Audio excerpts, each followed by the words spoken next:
Michael, good morning. It's a fabulous day in Cape Town, and today I thought it good to talk about 2019 versus 2020. Did your expectations of this year actually give you the results that you aimed for? And what are you going to do differently to make 2020 be something exceptional? Okay, so the first thing I'd like to talk about is the concept of a lean startup. Now, what does that basically mean? When you've got an idea and you might have a business that you started last year or earlier and you want to streamline it and make it work more efficiently, then you don't need to overload your business. So what do I mean by that? So you've got this idea, you bought a new bakkie, you've got 6 people working for you, and you don't make your margin. Don't overload your business. So work with what you've got. You don't need a new laptop, you don't need a new phone, you don't need a new vehicle. Use what you've got, build it up to a stage where you feel confident you would be able to make the installments, if you are going to be making installments on it, or whether you buy it cash.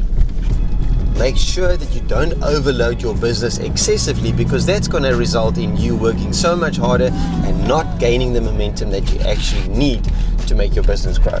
Do it yourself. There's a lot of things in your business that you can actually do yourself, and there's benefits by doing it yourself. You get to learn all the necessary stages. So just to give you an idea, when I started my woodworking business, I did everything myself. I cut the wood, I delivered it, I basically built the whole item from scratch. So obviously today I don't do that anymore. I've got people doing it for me. But the fact of the matter remains is when I speak to prospective clients and people wanting furniture made, they know exactly that I will be telling them how to do it because I've done it. So that gives you actually liberty to speak about things that you do know about and not pretend to. Recognize the importance of financial management. Return on investment is most probably the word that I've used the most in the whole period since we've been doing this channel of ours, because everything that you do in business needs to give you a return. So, coming back to the financial management, have a budget that you work against. If you didn't have a budget for 2019, get one for 2020, because it's pointless working for something if you don't know what you're aiming for. So make sure that you've got your budget. Make sure that if you buy something for 150 Rand, that you can sell it for a X margin on top of that, and that you don't lose money in the process. Find alternatives.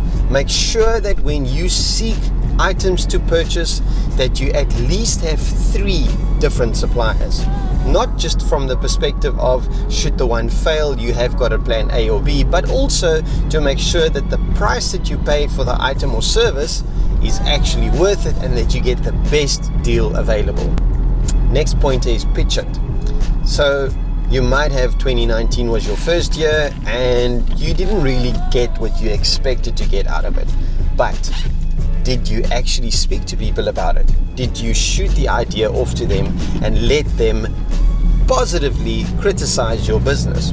That's what you need. Mentors, investors, good family friends, people that will say no when you want to hear a yes.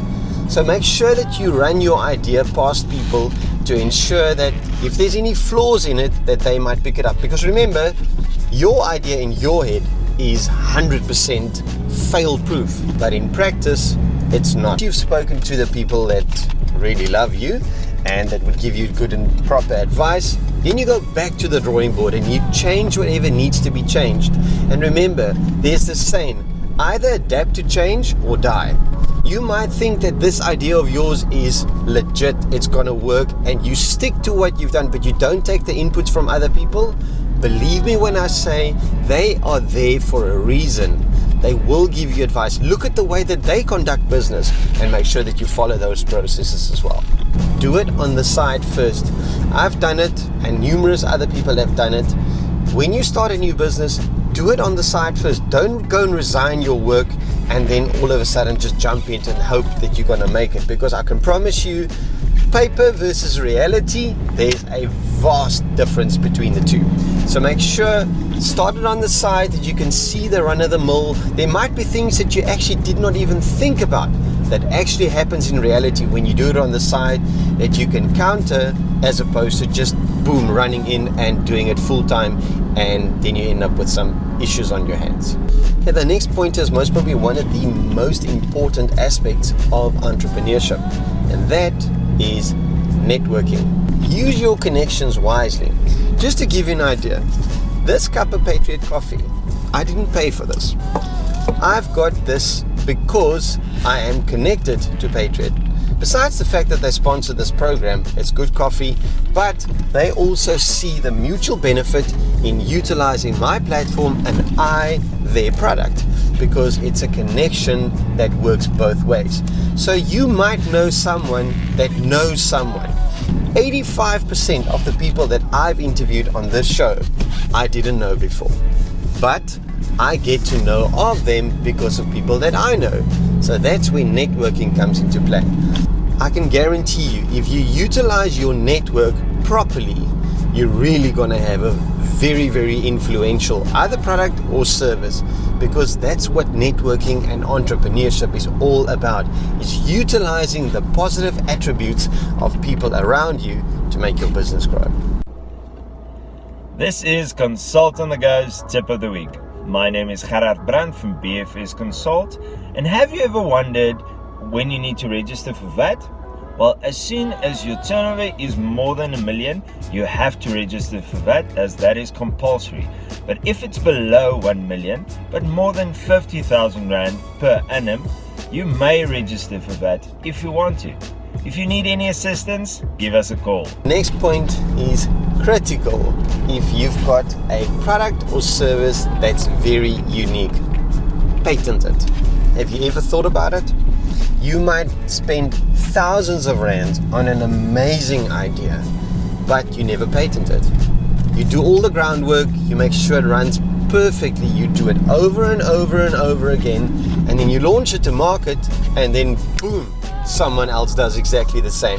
Then you want to go and say, but this is my idea, but yours isn't patented and theirs is. Make sure that you patent your product, and even more importantly than that, whoever you speak to about your product or service, if it is something that's unique, make sure that you get them to sign an NDA, non-disclosure agreement. That will protect your business to a very large extent to make sure that no one steals your idea.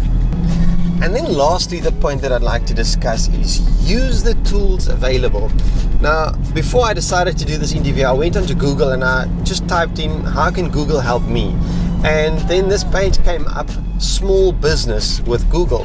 So what it basically does is you type in your business name and Google tells you what your presence on social media is and what you should change in order to get it more visible.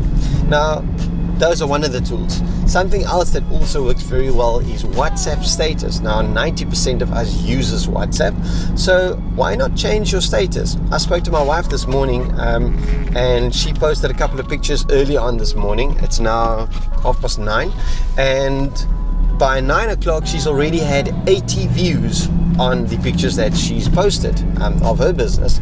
So that might not be 80 new clients, but it's 80 people that now know more of you than what they did before.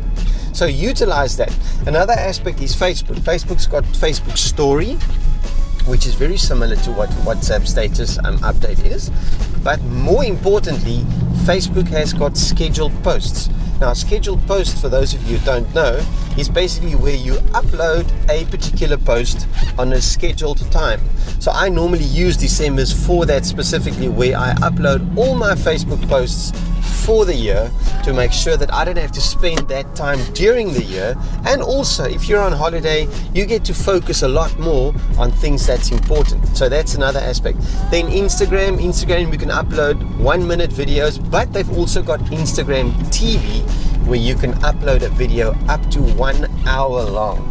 So make sure that you utilize all these variables on social media to grow your platform and business as effectively as possible. I trust that you found these tips valuable and that you would really sit down this December holiday and get a bird's eye view of your business to make sure that 2020 is a year to remember for the good. I'll see you next week.